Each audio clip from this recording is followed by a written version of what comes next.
त्याच्या वाटपाला सुरुवात केली, त्याच्या जमिनीच्या मोजणीला सुरुवात केली, त्यांना कमिट्या पाहिजे होत्या, कमिट्या करून दिल्या.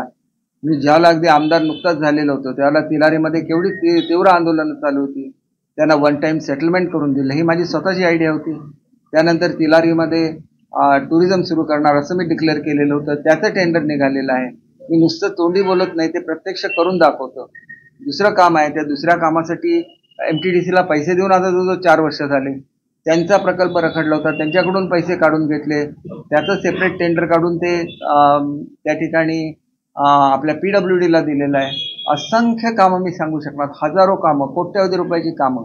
हे गृहस्थ काही करत नसतील तर त्यांनी मला का दोष देत बसावं? त्यांना जायचं आहे शिवसेनेमध्ये, त्यांना आमदार बनायचं. 2 वेळा आमदारकीला पडले. यांचं एक रेकॉर्ड असं आहे की आदल्या दिवशी त्यांनी राष्ट्रवादीचा फॉर्म भरला, AB फॉर्म घेतला, दुसऱ्या दिवशी तो AB फॉर्म कॅन्सल केला आणि BJPचा फॉर्म भरला. अशा तऱ्हेने ते करत असतात. त्याच्यामुळे त्यांच्यासाठी ते नवीन नाही. आम्ही लोक सातत्याने काम करत असतो आणि त्यांनी ते पराभूत झाले. ह्याच्याबद्दल माझा रागराग का करावा हा मुळात प्रश्न आहे. त्यांचे जर पराभवाचा त्यांचा इतिहास आहे. राणे साहेबांनी त्यांना जिल्हा परिषदेचं अध्यक्ष केलं. ताबडतोब जिल्हा परिषदेचा अध्यक्ष हरणं ही महाराष्ट्राच्या इतिहासामधली अत्यंत रेअर गोष्ट असते. ते रेकॉर्ड त्यांनी करून दाखवलेलं होतं. जिल्हा परिषदेचे अध्यक्ष असताना ते जिल्हा परिषदेचे इलेक्शन हरले आणि ह्याच्यामधून काय घडले हे अतिशय महत्वाचं आहे की ज्या कळसुलीमध्ये ते इलेक्शन हरले आणि ज्या बाळा आमचे भिसेंनी त्यांचा पराभव केला, त्यांच्या भावाचा अत्यंत निघृणपणे खून हा कळसुली मतदारसंघामध्ये झाला. त्यांच्या डोक्यावर चिरा टाकून अक्षरशः त्यांच्या डोक्याचं चेंदामेंदा करण्यात आला आणि त्या केसमध्ये राजन तेलींचं नाव होतं. अनेक महिने ते जेलमध्ये होते. पुराव्यावे ते सुटले असतील, त्याच्याबद्दल मला काही सांगायचं नाही, पण तिथं पराभूत करायला त्यांना मी गेलो होतो का? जिल्हा बँकेचे अध्यक्ष राणे साहेबांनी केलं. त्याबरोबर जिल्हा बँकेचे इलेक्शन हरले. आता ते हरतात, याचा दोष माझ्यावर का आणायचा? मी त्यांना कधी हरवायला गेलो नाही. तिथल्या सक्षम कार्यकर्त्यांनी त्यांना हरवलं, ही वस्तुस्थिती आहे. माझ्या विरुद्ध उभे राहिले म्हणून मी त्यांना हरवलं. माझ्या विरुद्ध उभे राहिले नसते तर मी त्यांना हरवलं नसतं. उघड आहे. ज्याला ते अडचणीमध्ये होते त्यांना मी मदत केलेली आहे. त्यांना फिरायची हिंमत नव्हती जिल्ह्यामध्ये. अशा वेळेला मी पालकमंत्री असताना ते निदान फिरू तरी शकले जिल्ह्यामध्ये. त्याच्यामुळे माझ्या परीने ज्याच्या जे करता येईल ते मी करत असतो. त्यांच्या हरण्यामागे माझा काही संबंध नाही. त्यांना ते देवाने दिलेला एक वरदान आहे की ते आपणच नको असलेल्या जागी जातात. आता सावंतवाडीच्या लोकांना बाहेरचा उमेदवार नको, मुद्दाम जाऊन त्यांच्यावर लादायचा, याच्यामध्ये कुठलं हे आलंय? तुम्ही जाऊन तुमच्या कणकोलीमध्ये उभं राहा, तुमचं मूळ गाव कुडाळमध्ये आहे तर कुडाळमध्ये उभे राहा. ते करत नाही. सावंतवाडी मतदारसंघ का पाहिजे? तर सावंतवाडी मतदारसंघ हा सर्वात वैभवशाली मतदारसंघ आहे. तो गोव्याच्या जवळ असलेला मतदारसंघ आहे. इथं जमिनींना सोन्याचा भाव आहे कारण गोव्याच्या जवळ आहे. आणि ह्याच्या सगळ्यावर लक्ष ठेवून जर कोणी हे प्रयत्न करत असतील तर मी माझ्या शेतकऱ्यांचं अहित व्हायला देणार नाही. इथल्या नागरिकांचं हित जपणं हे माझं काम आहे. तिलारीला कोणी बाउन्सर पाठवले हे सगळ्यांना माहिती आहे आणि म्हणून त्याचा पुनरुच्चार मला करायचा नाही आहे. उद्या साधा स्टॉल असेल तर त्याला सुद्धा आपण स्टॉल जाग्यावर राहायला जर पैसे द्यायला लागले, अशी परिस्थिती जर सावंतवाडीमध्ये निर्माण झाली तर मी राजकारणामध्ये असूनचा उपयोग नाही. मी आजपर्यंत सावंतवाडीचं पावित्र्य जपलेलं आहे आणि ते पावित्र्य जपण्यासाठी देवाने मला ती शक्ती दिली. आमचे जे वाडवडिलांनी आम्हाला ती शक्ती दिली. त्यांनी कायम लोकांसाठी ते काहीतरी करत राहिले आणि त्यांनी जे पुण्य कमावलं त्याच्यावर मी आज उभा आहे. आमच्या राजघराण्याची पुण्याई आहे की सावंतवाडीमध्ये कधी वाईट विचार रुसला नाही कारण राजघराण्याने ते करून दाखवलेलं आहे. स्वतः शिवरामराजे भोसलेंनी ग्रामीण भागातल्या लोकांना आपल्या राजवाड्यामध्ये ठेवून त्या ठिकाणी हॉस्टेल काढून त्यांना शिकवलेलं आहे. ही सावंतवाडीची परंपरा आहे आणि ती परंपरा आम्ही जपतो आणि म्हणून आमचा मतदारसंघ वेगळा आहे. या मतदारसंघामध्ये कंटिन्युअस 2 पेक्षा जास्त वेळेला कोण निवडून आलेलं नव्हतं. ते सुद्धा भाग्य मला या मतदारसंघातल्या लोकांनी दिलं. आता मी एवढे प्रकल्प मंजूर करून आणलेले आहेत की हे प्रकल्प शेवटी मार्गी लागले पाहिजे. तर मलाच तिथं आमदार म्हणून राहिलं पाहिजे, मंत्री म्हणून राहिलं पाहिजे, आमदार म्हणून राहिलं पाहिजे. आणि मी सुद्धा आमच्या वरिष्ठांना सांगितलेलं की ह्याच्यानंतर मी जबाबदारी फक्त कोकणाची घेणार. कारण एवढं मोठं शिक्षण खातं मी जाग्यावर आणून दाखवलं. एवढा मोठा मराठी विभाग होता त्याला वैभव प्राप्त करून दिलेला आहे. माझ्यावर जी जबाबदारी दिली ती मी चोखपणे पार पाडतो. परंतु जी लोक माझ्यावर प्रेम करतात त्यांना मला साधं भेटता सुद्धा येत नाही, एवढ्या माझ्यावर मोठ्या जबाबदाऱ्या असतात. मी मुंबईचा पालकमंत्री आहे. आज सुद्धा मला पोलीस दलाचा कार्यक्रम होता. राज्यपालांच्या उपस्थितीमध्ये मला तिथं हजर राहणं माझं कर्तव्य होतं. परंतु आज इथं दुसरी महत्त्वाची मीटिंग होती म्हणून मला नाईलाज असं यायला लागलं. नाहीतर मी आज सुद्धा मुंबईत अडकून राहिलो असतो. शेवटी माझ्यावर मोठ्या मोठ्या जबाबदाऱ्या ज्या पडतात आपल्या मतदारसंघाचा मंत्री हा आपल्या राजधानीच्या शहराचा पालकमंत्री आहे, याचा अभिमान प्रत्येक कोकणवासियांना असतो. मी मुंबईसाठी काय काय केलं हे प्रत्येकाने वाचून बघितलं पाहिजे. त्याचं एक मोठं पुस्तक तयार झालेलं की मुंबईसाठी काय काय केलं. मुंबईवर एवढी वर्ष झाली, मुंबई वैभवशाली शहर आहे, एवढे पालकमंत्री होऊन गेले, त्यांना हे प्रश्न का दिसले नाही? मी ते प्रश्न का सोडवू शकलो? कारण गोरगरिबांची काळजी घेणं, लोकांच्या सुखदुःखामध्ये सहभागी होणं हे मला माझ्या सावंतवाडी मतदारसंघातल्या लोकांनी शिकवलेलं आहे. ती आमच्या सावंतवाडी मतदारसंघाची परंपरा आहे, त्याला सावंतवाडी संस्थांचा इतिहास आहे, त्याचा आम्हाला अभिमान आहे. आणि त्याच्यामुळे आमचे जे राजे होते पंचमखेमराज महाराज, त्यांना रामराजा ही पदवी स्वतः महात्मा गांधींनी दिलेली होती. आपण म्हणतो त्यांना राष्ट्रपिता. राष्ट्रपत्यांनी ज्यांना आणि रामराज्य म्हटलेलं होतं, सावंतवाडी संस्थानला रामराज्य म्हटलेलं होतं. ती परंपरा आम्ही कायम ठेवली पाहिजे. त्याच्यामुळे कोणाशी लढाई करतो हे महत्त्वाचं नाही माझ्या दृष्टीने. त्यांनी स्वतःला सुधारावं, त्याच्यानंतर लोक त्यांचा विचार करतील. अन्यथा लोक पाठीमागून तुमच्याबद्दल काय बोलतात त्याचा तुम्ही विचार करा. मी तुमच्याबद्दल कधी अपशब्द काढलेला नाही आणि पुढे अपशब्द काढणार नाही. माझं नाव घेण्याचं सोडून आपण काय केलं हे बघितलं पाहिजे. मी केलेल्या कामाचे नारळ फोडले म्हणून ती कामं तुमची होत नाही. माझ्या मतदारसंघामध्ये जेवढी विकास कामं झाली आहेत, माझ्या मतदारसंघामध्ये जेवढं महिलांच्या योजना राबवल्या गेल्या, क्वचित एखाद्या मतदारसंघामध्ये महाराष्ट्राच्या राबवल्या गेल्या, एवढ्या मी महिलांसाठी योजना राबवल्या, एवढ्या शेतकऱ्यांसाठी राबवल्या, एवढ्या आपल्या फलोद्यानाच्या योजना राबवलेल्या आहेत, म्हणजे बागायतदारांसाठी योजना राबवल्या, एवढ्याच योजना मच्छीमारांसाठी राबवलेल्या आहेत, महिलांसाठी राबवलेल्या आहेत आणि त्याच्यामुळे युवकांसाठी राबवलेल्या आहेत. आज युवक जे आमचे जर्मनीला जाणार, 20,000 रुपये पगार ज्याला इथं असतो त्याला 3-3 लाख रुपये महिन्याला पगार मिळणार आहे. कोण हे का करून दाखवू शकलं नाही? मुंबईचा पालकमंत्री म्हणून मी तो करार केला आणि आज मी त्या समितीचा अध्यक्ष आहे. आज इथलीच नाही तर महाराष्ट्रातली मुलं ज्यावेळेला एवढ्या मोठ्या पगारावर काम करायला लागतील, तो दिवस भाग्याचा आहे. शेवटी त्यांच्या घरामध्ये आनंद आला पाहिजे आणि तो माझा आनंद आहे. आणि म्हणून मला ना राजन तेलींशी चर्चा करायची आहे, मला ना त्यांच्याशी स्पर्धा करायची आहे. त्यांना त्यांच्या पद्धतीने काम करावं, मी माझ्या पद्धतीने काम करतो आणि माझ्या मतदारसंघातली लोक खुश आहेत. तुम्ही कोकण ह्याचे मंडळाचे अध्यक्ष होता, पाटबंधारे मंडळाचा. तुमच्या काळामध्ये शिशिंगे बंद पडला कारण त्याच्यावर भ्रष्टाचाराचे आरोप होते, त्याची चौकशी चालू होती. मी त्याच्या मागे गेली 1.5 वर्ष लागलो. 100 कोटी रुपये फक्त मंजूर होते, आज ते 600 कोटी रुपये मंजूर करून घेतले. कारण तिथं उद्या जर ते धरण झालं तर शिरशिंगे हे पर्यटन क्षेत्र होणार आहे. त्या ठिकाणची 8 गावं ही सुजलाम सुफलाम होणार आहे. तिथं त्याच्या शेजारी पारपुली आहे, तिथं फुलपाखराचं गाव केलेलं आहे. आंबोलीच्या ठिकाणच्या धबधब्यांचा विकास केलेला आहे. त्या ठिकाणी जंगल सफारी सुरू केलेला आहे. म्हणजे 1 ना 2 वेंगुर्ल्याला पाणबुडी मंजूर केली, त्याला 50 कोटी ह्या वर्षी शासनाने दिले, 50 कोटी केंद्र शासन देत आहे. तो प्रकल्प मार्गी लागलेला आहे. शेवटी मी पाठीमागे लागल्याशिवाय प्रकल्प मार्गी लागत नाही. फिशिंग विलेज भारतामध्ये कुठेही फिशिंग विलेज नाही, ते फिशिंग विलेज मी वेंगुर्ल्याला सुरू करायचं टेंडर काढले. तुम्ही टेंडर वाचलं असेल, वर्क ऑर्डर दिली आणि त्याचं भूमिपूजन झालंय. मी एकाही भूमिपूजनाला स्वतः जात नाही. तुमच्यासारख्या लोकांनी वाढले तर आमच्या युतीतले आमचे सहकारी आहे असं म्हणून आम्ही त्यांच्याकडे दुर्लक्ष करतो. पण आता तुम्ही सांगायला गेलं तर आता तुम्हाला हे बोलता येणार नाही. आता तुम्ही युतीचा भाग नाही, तुम्ही उभाटामध्ये आहे, तुम्ही तिथं लोकशाही आघाडी आहे, त्यांच्यावर तुम्ही काय ते बोलावं. आमची कामं आहे, आम्ही दिलेल्या स्कीम आहे, आमची लाडकी बहीण योजना आहे, आमची अन्नपूर्णा योजना आहे, मुलांना रोजगार देणारी आमची योजना आहे. सगळ्या योजना या आमच्या सरकारच्या आहे आणि आमच्या सरकारचा प्रतिनिधी म्हणून मी आज सांगत नाही की मी उभा राहणार आहे म्हणून. मला ज्या दिवशी तिकीट मिळेल त्या दिवशी मी उभा राहीन. मला तिकीट नाही मिळालं मी उभा नाही राहणार. मी ज्याला तिकीट मिळालं त्याचा प्रचार करणार. एवढा मी मोकळ्या मनाचा कार्यकर्ता आहे. मला स्वतःचा स्वार्थ नाही. माझं जे काय महाराष्ट्रातला एकमेव आमदार आहे ज्याची संपत्ती सातत्याने कमी होते आणि त्याच्यामुळे ज्यावेळेला आम्ही एवढं मोठं, तुम्हाला माहिती आहे 3 पिढ्यांचा इतिहास आहे, 3 पिढ्यांची हा वारसा आहे, हा सोडून मी ज्यावेळेला हे सामाजिक कार्य करतो त्याला अशी लोक ज्यावेळेला टीका करतात त्याला वाईट वाटतं. आम्ही काय त्यांच्यावर टीका करायला जात नाही, आम्ही तोंडातून कधी त्यांची नावं घेत नाही. तुम्ही कशासाठी आमची नावं सातत्याने घेता आणि मग इतर लोकांना संधी मिळते, कोणी काही बोलायला लागतो, तर ही पापं फेडता येणार नाही. हे पाप आहे, तुम्ही जे करता ते पाप आहे. मी तुमचं काही वाईट केलेलं नाही.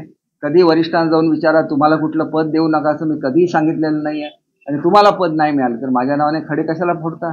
जाऊन विचारा ना वरिष्ठांना. मी म्हणतो उलट यांना पदं द्या, जे असंतुष्ट आहेत त्यांना संतुष्ट करा. माझा जी काय जबाबदारी मिळते, मी मध्यंतरीच्या काळामध्ये मंत्री नव्हतो म्हणून मी काय हे केलं का, आकाट तांडव केलं का? मी माझं काम करत राहिलो आणि बघा, काम केल्याशिवाय आयुष्यामध्ये कधीही तुम्हाला यश मिळत नाही. आणि तुम्ही कुठलाही स्वार्थ ठेवून जर काम मिळालं तर त्याच्यामध्ये यश मिळत नाही. लोकांसाठी म्हणून काम केलं पाहिजे, तरच तुम्ही यशस्वी होऊ शकता पुढचा येणारे 5 वर्ष.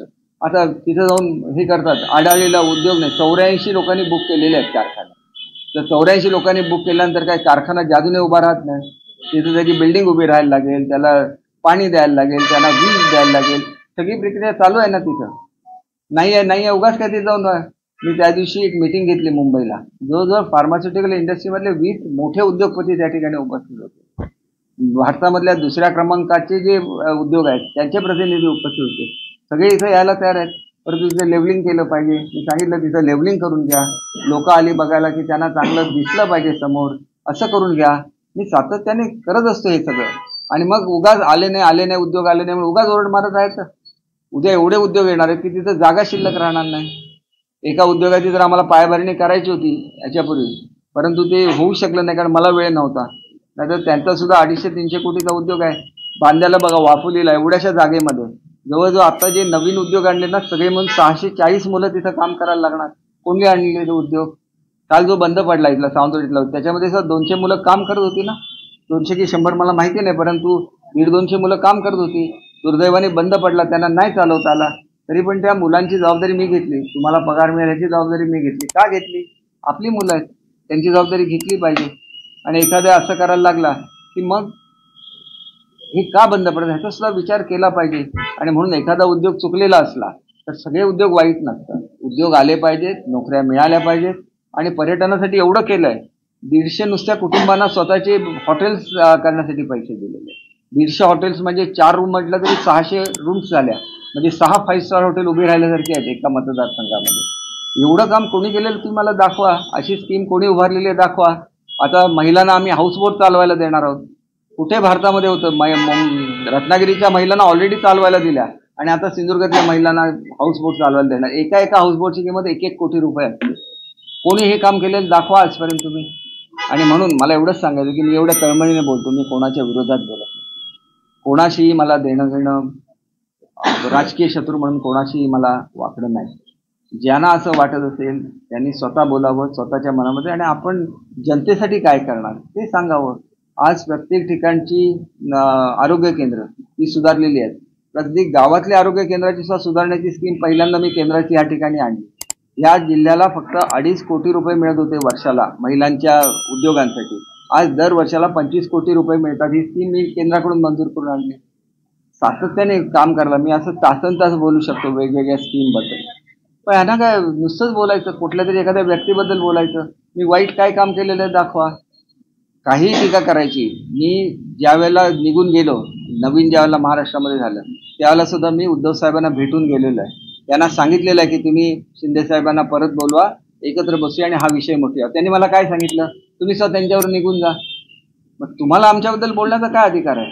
त्यांनीच सांगितलं ना, ते पक्षाचे प्रमुख होते, तुम्ही निघून जा. आमदार निघून गेले, आमदार तर समजूत काढायला आले होते ना. मग हे तुम्हाला माहिती नसतं कारण आम्ही वरच्याच सर्कलमध्ये असतो, आम्हाला माहिती असतं की काय चाललेलं आहे ते. म्हणून आम्ही नेहमी सगळ्यांशी चांगलं वागतो. कधीही मी सांगितलेलं होतं की कुठल्या मला जर बाहेर पडायचं असेल मी सांगेन आणि बाहेर पडेल. भेटायला मी स्वतःहून गेलो ना. त्याच्यामुळे एक गोष्ट लक्षात घ्या, आम्ही मनापासून काम करतो, महाराष्ट्राच्या स्तरावर काम करतो.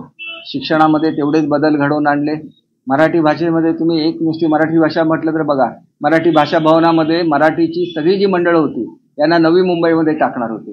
मी सगळं रद्द केलं. मोठं एकदम त्याच्या तिप्पट साईजचं मी मराठी भाषा भवन बांधलं. सगळी मराठी भाषेची या ठिकाणी आणली. आंतरराष्ट्रीय मराठी संमेलन सुरू केलं. आज 60 देशामधली लोक दरवर्षी मुंबईला येतात. मराठी भाषेचा जागर हा महाराष्ट्राच्या बाहेर जिथे जिथं मराठी लोक आहेत सगळीकडे मराठीचा बजेट सुरू झाला. साहित्य परिषदेचं 50 लाखावरून 2 कोटी रुपये अनुदान केलं. प्रत्येक मराठी बृहन महाराष्ट्र ज्याला आपण म्हणतो महाराष्ट्राच्या बाहेरचा, तिथं सगळीकडे वेगवेगळी संमेलनं सुरू केली. कविताचं पुस्तक 1 गाव होतं, आता 6 गावं केली. आता प्रत्येक गावामध्ये पुस्तकांचं गाव असणार आहे. महाराष्ट्रातलं पहिलं कविताचं गाव मंगेश पांडगावकर साहेबांच्या जन्मगावी सुरू केलं. आज साहित्यिकांना राहायची सोय नव्हती मुंबईमध्ये. नवी मुंबईमध्ये आम्ही थेट त्यांच्यासाठी उत्कृष्ट निवासाच्या सुविधा करतोय. मराठीचं भाषेचं धोरण 16 वर्ष होऊ शकलेलं नव्हतं. ते मराठी भाषेचं धोरण जाहीर केलं. मराठी भाषेला अभिजात दर्जा मिळण्यासाठी मुख्यमंत्री उपमुख्यमंत्र्यांच्या मागे सातत्याने राहून केंद्रामध्ये पंतप्रधान आणि गृहमंत्र्यांच्याकडे सातत्याने पाठपुरावा करून शेवटी पंतप्रधान महोदयांनी आम्हाला अभिजात दर्जा दिला. असंख्य कामं. आज मराठी भाषा भवन मरीन ड्राईव्हवरची सगळ्यात चांगली बिल्डिंग असणार आहे. जर्मनीमध्ये मुलं पाठवायला सुरुवात केली. त्यांना उत्कृष्ट असा 80 कोटी रुपये खर्च करून आम्ही त्या ठिकाणी मुंबईमध्ये स्किल डेव्हलपमेंट सेंटर बांधतोय. ज्या नाना शंकर शेठनी रेल्वेची सुरुवात केली त्यांचं स्मारक मुंबईला आम्ही थाटामाटामध्ये उभं करतोय. कोकणचे सुपुत्र भागोजी शेठ कीर ज्यांनी मरीन ड्राईव्ह बांधलं, ज्यांनी ब्रेबॉर्न स्टेडियम बांधला, ज्यांनी बॉम्बे सेंट्रल बांधलं, त्यांचं उत्कृष्ट असं स्मारक हे मुंबईला दादरला उभं करतोय. ज्यांनी आजची दादरला तिचं मेयर हाऊस आहे, स्मशानभूमी, हिंदू स्मशानभूमी आहे, सगळ्या जागा भागोजी शेठ कीरने दिलेल्या आहे. आणि त्याच्यामुळे पतित पावन मंदिर हे स्वातंत्र्यवीर सावरकरांकडून प्रेरणा घेऊन त्यांनी रत्नागिरीला उभं केलं. त्यांचं स्मारक आपण करतोय. एवढी मोठी कोकणवासियांच्या दृष्टीने महत्त्वाची बाब आहे. आज तुम्ही बघितलं तर आमच्याकडे सगळ्या म्हणजे मोठ्या प्रमाणात भंडारी समाज आहेत, ज्याला भंडारी समाजामध्ये सगळ्यात चांगले आपले नेते म्हणून आज भागोजी शेठ कीरना ओळखलं जातं. आमचं सुद्धा कर्तव्य आहे. या लोकांनी माझ्यासाठी काय केलेलं आहे, त्या समाजाने मला प्रेम दिलेलं आहे. मग त्यांचं जर स्मारक मी केलं तर त्याच्यामध्ये काही उपकार नाही केले, मी माझं कर्तव्य पूर्ण केलेलं आहे. आज महालक्ष्मीचा कॉरिडॉर आम्ही तयार करतोय मुंबईला, 65 कोटी रुपये त्याच्यावर खर्च करतोय. मुंबादेवीचा कॉरिडॉर तयार करतोय, 200 कोटी रुपये त्याच्यासाठी मंजूर केले. सिद्धिविनायकचा कॉरिडॉर तयार करतोय, त्यासाठी 500 कोटी रुपये मंजूर करून दिलेले आहेत. सगळ्या पोलिसांच्या कॉलनी दुरुस्त केलेल्या आहेत. म्हणजे असंख्य कामं. मी असं तासन तास तुम्हाला सांगू शकतो प्रत्येक भागासाठी काय केलं. कोल्हापूरचा पालकमंत्री झालो, महालक्ष्मीच्या तिथं सुविधा नव्हत्या पर्यटकांसाठी, तिथं पर्यटकांसाठी सुविधा निर्माण केल्या. रंकाळा तलाव अतिशय सुंदर केला. फुटबॉलच्या ग्राउंडच्या तिथं फुटबॉल स्ट्रीट निर्माण केला. तिचा शाही दसरा संपूर्ण महाराष्ट्राला अभिमान वाटावा असं शाही दसऱ्याचा कार्यक्रम हा स्टेटच्या वतीने साजरा करायला सुरुवात केला. तिथलं शाही घराणे आहे, तेवढं मोठं घराणं आहे, शाहू महाराजांची परंपरा आहे. तर ती सगळी परंपरा पुन्हा एकदा जागृत केली. आम्ही कामं करत असताना आम्ही कामं करत राहायचं आणि कोणीतरी आमच्याबद्दल बोलत राहायचं हे चुकीचं आहे. मी सर्वसामान्य मनुष्य असेल, परंतु तळमळीने काम करणारे कोकणी मनुष्य आहे. आणि त्याच्यामुळे आम्हाला आमच्या संस्कृतीचा अभिमान आहे की आम्ही कोकणातले आहोत. आम्ही कोणाकडे मदत मागायला जात नाही आणि जे काय आम्हाला काम दिलेलं आम्ही अत्यंत चोखपणे करतो. कोकणी मनुष्य कसा असतो, आपले टॅक्स वेळेवर भरतो, तो कुठली कर्ज काढत नाही, तो सगळ्या नियमांचं पालन करतो. हे आम्हाला या भूमीने दिलेलं वरदान आहे. आणि त्याच्यामुळे मराठी माणसांसाठी आज तुम्हाला जर जिमखान्यामध्ये मेंबरशिप घ्यायची असेल मुंबईच्या, 50 लाख रुपये भरायला लागतात, कुठे 25 लाख भरायला लागतात, कुठे 1-2 कोटी रुपये भरायला लागतात. तिथं पहिल्यांदा मराठी माणसासाठी जिमखाना करून देणारा पहिला मंत्री मी आहे मुंबईतला. आज मी त्याच्यासाठी जागा ही कलेक्टरकडून मंजूर करून शासनाकडे पाठवलेली आहे. मध्ये आचारसंहिता लागली म्हणून, नाही तर तो जिमखाना सुद्धा कार्यरत झाला असता. हे सगळं आम्ही करतो ना लोकांसाठी. आम्ही काय तुमच्यासारखे लहान लहान गोष्टी करत बसत नाही. आज सगळीकडे रस्ते मंजूर केलेले आहेत. 2 वर्ष कॉन्ट्रॅक्टरने आमचे रस्ते रखडवलेले होते त्यांच्या स्वार्थासाठी. त्याच्यावर मात करत आम्ही शेवटी सगळं मंजूर करून आणलं. आणि म्हणून एक गोष्ट लक्षात घेतली पाहिजे की काम करणारे काम करत राहणार, टीका करणारे टीका करत राहणार. तर टीका करून विकास होत नाही. आम्ही टीकाकाराकडे स्वतः काय चित्र आहे. त्यांनी 3ऱ्या वेळेला हॅट्रिक करण्यासाठी शड्डू ठोकलेला आहे. 2 वेळा पराभूत झालेले आहे. 3ऱ्या वेळेला सुद्धा सावंतवाडीची जनता पुन्हा एकदा त्यांना पराभूत करेल आणि त्यांच्या मूळ कणकवली या गावी पाठवून देईल याची मला खात्री आहे. कारण मुळात जी अनिष्ट प्रवृत्ती असते ती कधीही सावंतवाडीमध्ये रुजलेली नाही. ह्या सावंतवाडीचा इतिहास आहे. सावंतवाडी संस्थानला इतिहास आहे. तो याला पाटेकरची भूमी असं संबोधलं जातं, कारण इथली कुलदेवता पाटेकर आहे आणि पाटेकराच्या भूमीमध्ये वाईट विचार कधीही रुजत नाही. हे सावंतवाडीचा इतिहास आहे. आणि त्याच्यामुळे ज्या पद्धतीने ते राजकारण करतात, नेहमी केसरकर केसरकर करत राहायचं. मी त्यांचं काय केलेलं आहे, मी माझ्या मतदारसंघामध्ये विकास कामं करतो, इथली प्रगती करतो, त्याच्याबद्दल त्यांना वाईट वाटण्याचं काहीच कारण नाही. त्यांनी स्वतः काय केलं, आमच्या वेंगुर्ल्याच्या अध्यक्षांनी त्यांना आव्हान दिलं होतं की एक काम तुम्ही केलेलं दाखवा. उगाच मी केलेली कामं आपण केली. आमच्याकडे प्रत्येक आमदारांना मंत्र्यांना कोटा दिलेला असतो आणि त्या कोट्यामध्ये समजा मुख्यमंत्री ग्रामसडक योजना असेल तर 50 किलोमीटरचा तो कोटा असतो. त्याच्यानंतर त्याच्यामध्ये इतर नाविन्यपूर्ण कामं असतात, त्याला वेगळा कोटा हा मंत्री महोदयांना दिलेला असतो. त्याच्यामधून मी कामं सुचवतो. वेगवेगळ्या पद्धतीची एक कामाची रचना ठरलेली आहे. तुम्हाला उदाहरण देतो, मठ गाव आहे. मठ गावामध्ये पूर्वी हायवे हा मठ गावातून जात होता नंतर तो मठगावाच्या बाहेरून हायवे गेला, त्याच्यामधला पूल कमकुवत झाला होता म्हणून बौलेकर वाडीतली मुलं मला आली आणि भेटली. कुठल्याही परिस्थितीमध्ये एवढी मोठी रक्कम त्या पुलाला मिळू शकत नव्हती, कारण तो हायवे रद्द झालेला होता. तो मी पूल नाबार्डमध्ये घालून घेतला, जवळजवळ 3-4 वर्ष झाली आणि मी मंजूर करून गेल्यानंतर ह्या गृहस्थांनी तिथे जाऊन नारळ फोडला चक्क. म्हणजे त्याला माहिती नाही की ह्या पुलाची काय परिस्थिती आहे, हा कशामुळे पूल होऊ शकत नव्हता, मी कसा तो घालून घेतला. मला लोकांबद्दल आत्मीयता, मी असं एका पुलाला तुम्हाला उदाहरण दिलं, असं प्रत्येक ठिकाणची पुलं झाली आहेत, प्रत्येक ठिकाणी रस्ते झालेले आहेत, सगळे घाट फोडले गेलेले आहेत, घाटातून वर जाणारे रस्ते आहेत. वेंगुर्ल्याला कॅन्डी डिस्पेन्सरी होती, तिथं आज सुसज्ज हॉस्पिटल उभं राहिलेलं आहे. दोडामार्गला जुनं हॉस्पिटल होतं, तिथं नवीन हॉस्पिटलचं काम सुरू होत आहे. आणि सावंतवाडीला पहिल्यांदा एवढ्या छोट्या हॉस्पिटलमध्ये कधी मल्टी स्पेशालिटी हॉस्पिटल नव्हतं, ते मी पहिल्यांदा गव्हर्नमेंटकडून मंजूर करून घेतलं की जेणेकरून आपल्या लोकांना गोव्याला जायला लागतं का म्हणे. आज त्याच्या शेवटची सही आज व्हायची आहे आणि ह्या केवळ सहीसाठी हॉस्पिटल नाही, तर त्याचे सगळे पैसे मंजूर आहेत, त्याची एजन्सी फायनल केलेली आहे, त्याचं मी भूमिपूजन केलेलं आहे. पण ती सही झाल्यानंतर ती कोर्ट केस मागे येणार आणि त्याच्यानंतर तिथं होणार. तिथंच का झालं पाहिजे, तर ते लोकांच्या सोयीचं आहे, लोकांच्या सोयीचं आहे. कारण लोकांना 2-2 ठिकाणी जाणं हे लोकांना परवडत नाही. एका वेळेला रिक्षाला 50-100 रुपये खर्च करणं लोकांना परवडत नाही. मोफत असतं, परंतु जायला जर शहराच्या बाहेर गेले तर त्यांना किमान जायला 50 रुपये, यायला 50 रुपये रिक्षाला द्यायला लागणार. हे सगळं लक्षात घेऊन हे शेवटचं काम आहे की मी जे अनाउन्समेंट केल्या त्या मी सगळ्याची पूर्तता केलेली आहे.